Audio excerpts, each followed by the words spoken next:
I believe I can. You see that guy flying? What's going on, troopers? I am Golden Boy, and today I am bringing you a gameplay commentary on Team Fortress 2 for the Xbox 360.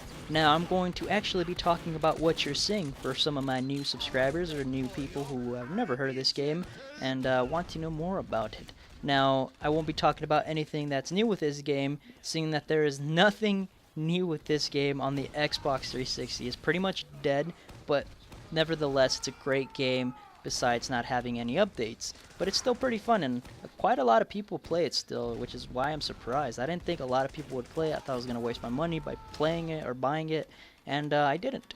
I was actually very surprised with the number of people who still play it. There's not even hackers. I mean, you'll find occasional hackers, but they don't ruin the game, nothing like that.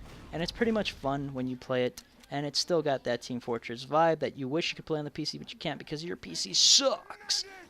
But if you do have a PC and it's good enough with the specs and all that junk, be sure to buy it. Team Fortress 2 is completely free on the Steam network. Anyways, guys, let's get to what you're actually seeing here, so you understand what's the heads-up display and all that stuff. So at the top left or mid-left, you'll see a red notification that calls out for medic. Now, if this was PC, you would be able to type chat so people can see what you're saying and all that stuff, but this is the Xbox 360, so all you get is notifications of people leaving or joining the room and of people needing a medic for health and stuff. And I'll be sure to tell you about the classes a little bit later. As for now, I'm currently playing the Demo Man, which is one of 9 classes in the one of 3 class roles that you can play as.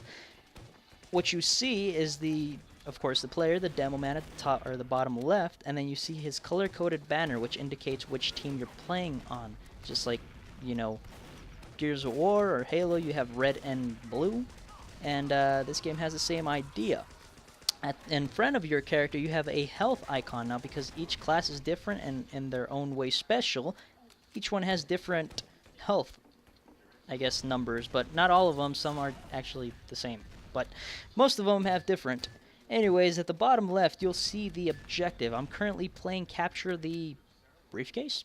Capture the Intelligence, and it's basically like Capture the Flag. You gotta go to the opposing team's base and capture their flag, bring it to your own to score a point. We're both at 0, so that notifies me that we have not scored because we both suck. And at the bottom right, you have your ammo notification layout. It tells you how much bullets you have to shoot and how much bullets you have in total.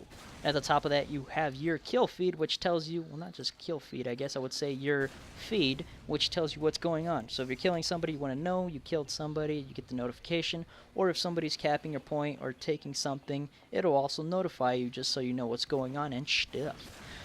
And moving on to the actual class roles, like I said before, I would talk about, there are 9 class, and each are grouped into 3 specific combat types, which is offensive, defensive, and support.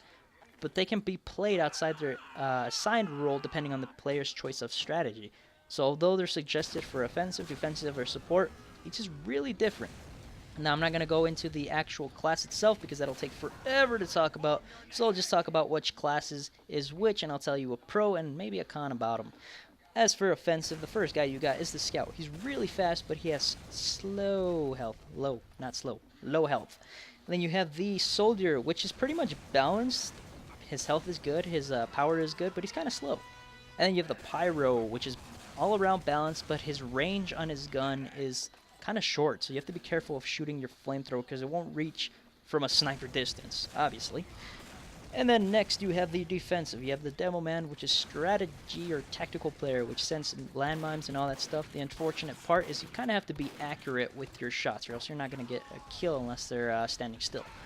And then you have the Heavy, which is packed, punched, and ready to kill with his heavy arsenal of bullets and a lot of health. But he's really, really slow. And then next, of course, you have the Engineer, which as a player is not the strongest nor the best, but his primary focus is to be an engineer. He sets turns which help you kill other people rather quickly since it has 3 upgrade levels, and you have a dispenser which helps your team regenerate health, give ammo, or give you scrap metal to build more turrets. As for Seaport, You have 3 support characters, which are all designated to do their own thing. For example, the medic is designated to give health. Unfortunately, I guess his arsenal really sucks because you only have a couple weapons and they're not meant to kill as quickly as the others.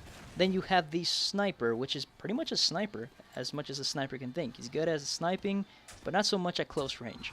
And then you have one of my favorites, the spy.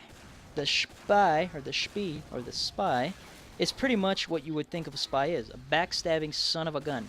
He's really annoying because he really likes to piss off the engineer by breaking his sentries or his dispensers, and he's really hidden by cloaking into the other team. You can cloak yourself as a opposing team and then backstab them, and then you pretty much just run away. You can cloak yourself invisible or disguise yourself and all that junk. So he's really good as a strategic player if you're trying to get on the other team and like mess with their heads and stuff. So he's really fun to play with. But anyways, guys, that's the end of my video. I hope you liked, and if you did, subscribe for more. And as always, stay gold troopers, and take care.